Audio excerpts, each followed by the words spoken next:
Assalamualaikum warahmatullahi wabarakatuh.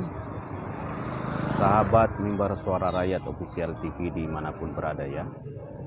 Alhamdulillah malam ini kita berada di Pelabuhan Tanjung Perak Surabaya. Transit ya, kapal singgah di sini kemudian akan melanjutkan perjalanan menuju Makassar ya. Sahabat dan saudaraku sekalian, sangat miris bagi saya ya atas keributan soal yang masih terus ya berlanjut tentang ya komentar dan saling mengomentari tentang dukun ya. Dan yang sangat kita sayangkan sekarang saya saksikan ya, saya simak ada yang menyatakan bahwa dukun itu harus segera dibasmi, harus ditangkapi ya. Pertanyaan kemudian adalah seharusnya ini disertai dengan pernyataan yang lebih bijak, yakni dijelaskan secara detailnya dukun yang mana.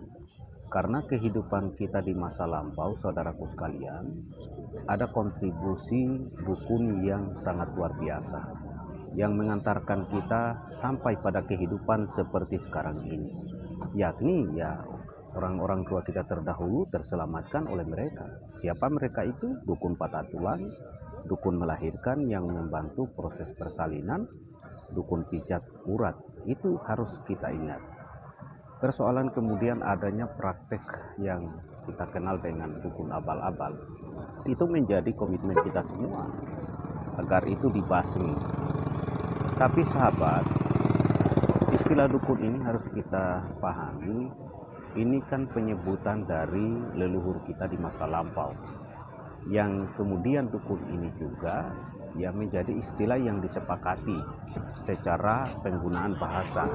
Sebab di daerah-daerah tertentu terkadang tidak menggunakan istilah dukun ini, hanya karena bahasa yang kita sepakati secara nasional, secara bahasa Indonesia itu dukun ya, dalam ciri-ciri tertentu kemudian disebut itu dukun. Oleh karena itu saudaraku, jangan sampai kita kehilangan jati diri ya sahabat sekalian. Jangan sampai kita kehilangan jati diri.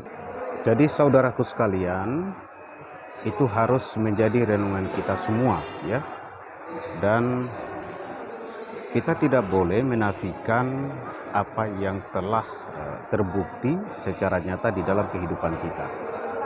Apapun ceritanya ya, aktivitas yang kita sebut kemudian dan diperdebatkan saat sekarang ini dukun itu ya, yang saya maksud ya dukun melahirkan atau yang mencoba membantu proses persalinan, dukun patah tulang dan dukun pijat ini berkontribusi terhadap kehidupan dan mengantarkan kita manusia ini dari generasi ke generasi.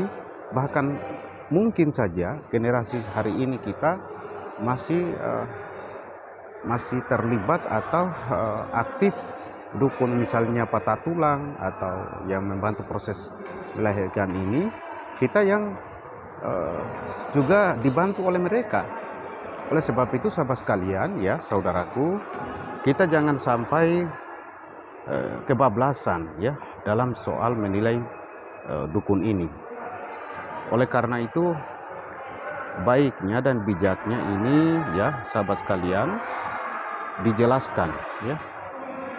Apakah menjamin misalnya setelah dukun ini ditangkap secara kebablasan lalu kehidupan manusia ya akan mengalami kesadaran secara otomatis? Apakah itu menjamin sahabat sekalian? Saya ragu. Itu juga tidak akan menjamin tentang hal itu. Apakah setelah ditangkapi seluruh dukun ini dengan kita semua menangkapinya, dan kalau perlu dibuatkan satu pulau ya, dikumpul mereka, lalu otomatis kehidupan kita ini manusia akan mengalami apa yang disebut dengan kesadaran. Otomatis mereka akan menjadi manusia yang tercerahkan, manusia yang soleh dan soleha. Saya tidak yakin itu. Oleh sebab itu sahabat sekalian, kita harus bijak. Jangan kita kebablasan ya. Kita tidak boleh kebablasan. Saya lihat ini kita seolah-olah senantiasa akan melupakan itu semua, jasa-jasa yang berprofesi sebagai dukun yang telah terbukti memberi dan berkontribusi ya terhadap kehidupan kita. Itu yang saya rasakan, tapi mudah-mudahan itu hanya keresahan saya secara pribadi. Kita harus senantiasa memilah ya. Kita pilah, walaupun itu disebut sama sebagai dukun, tapi kita pilah. Nah, dukun yang abal-abal, dukun yang harus kita hindari, ya kita jelaskan juga sahabat sekalian ya. Kita harus juga jelaskan secara detail. Jangan sampai kita merasa yang paling benar di muka bumi ini ya. Karena di antara kita belum ada yang memiliki sertifikat sebagai manusia yang paling benar, yang paling suci, yang paling soleh ya. Belum ada ya. Saya nggak tahu apakah sudah ada itu sertifikat yang dimiliki seseorang dia sebagai manusia yang paling benar, yang harus diikuti karena sudah punya sertifikat. Entah dari manalah misalnya sertifikat itu sudah diberikan. Ya lebih bagus kalau memang misalkan ya yang bersangkutan itu menunjukkan bahwa dia sudah punya sertifikat dari Tuhan. Dia sudah diberikan sertifikat oleh Tuhan bahwa dia adalah manusia yang paling benar, ya. Manusia yang paling suci, yang paling bersih. Itu luar biasa. Tapi kalau belum punya sertifikat seperti itu, saudara sekalian, lebih bagus mari kita memilah ya. Mari kita memilah ya. Persoalan dukun ini sederhana kok. Kita kan sudah mengerti bahwa dukun yang abal-abal itu yang mana, dukun yang tidak boleh kita percaya itu yang mana. Hanya manusia goblok aja itu yang masih terjebak dengan dukun-dukun abal-abal. Dan saya yakin setiap kita manusia memiliki mekanisme secara alamiah ya, yang telah dikaruniakan Tuhan terhadap kita.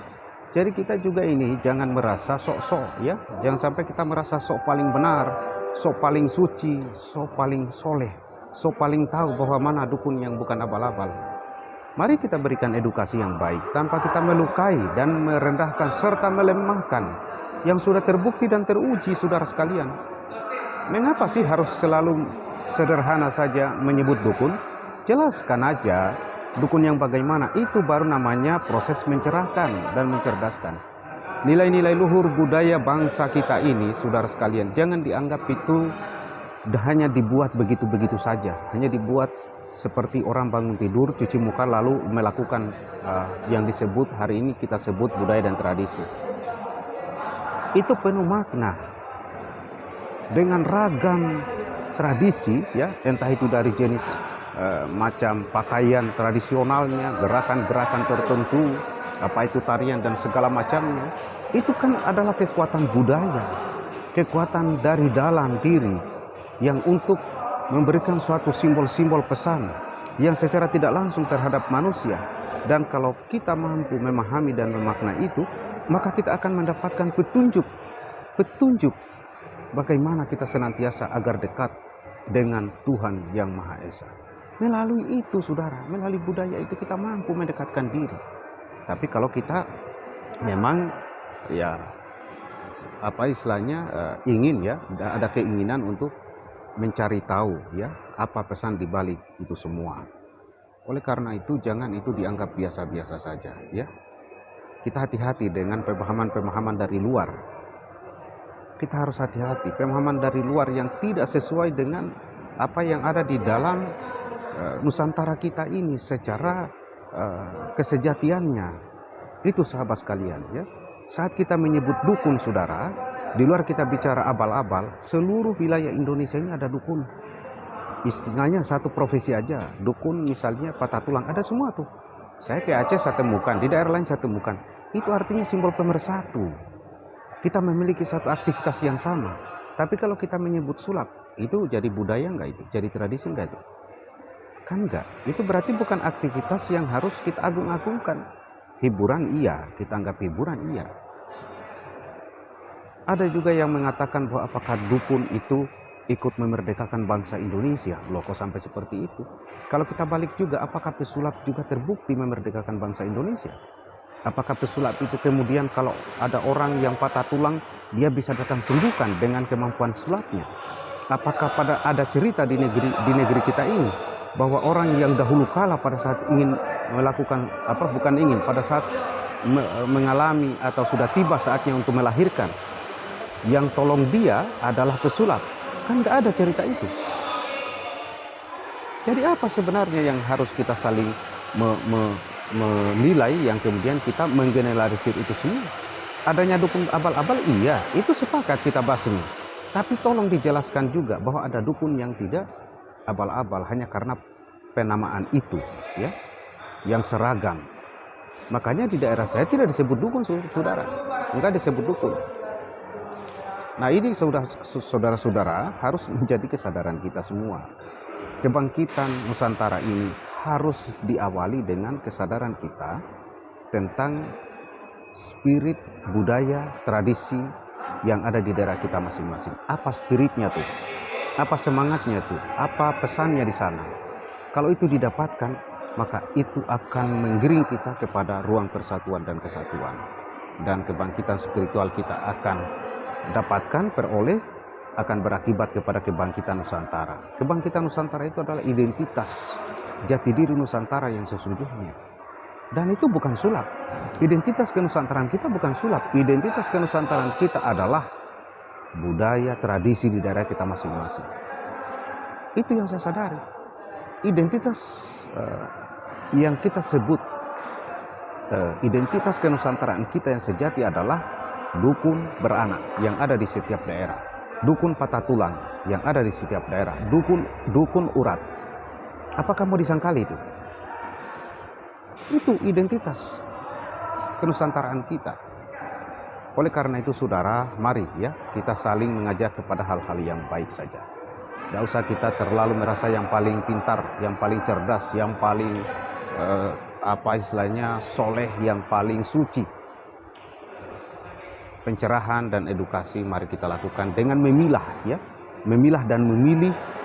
Ini yang harus diberantas, ini yang harus dicerdaskan, ini yang harus dicerahkan, ini yang harus ditangkap. Jangan sebut dukun dong, jangan sebut dukun bahwa baiknya itu ditangkap. Ya, pilah itu, karena itu penyebutan secara umum. Pilah berdasarkan dengan profesi dan terbuktinya di negeri ini sudah berkontribusi terhadap peradaban kita, terhadap regenerasi kita manusia. Terima kasih sahabat sekalian, dari Pelabuhan Tanjung Perak Surabaya saya menyampaikan ini, semoga bermanfaat ya. Assalamualaikum warahmatullahi wabarakatuh.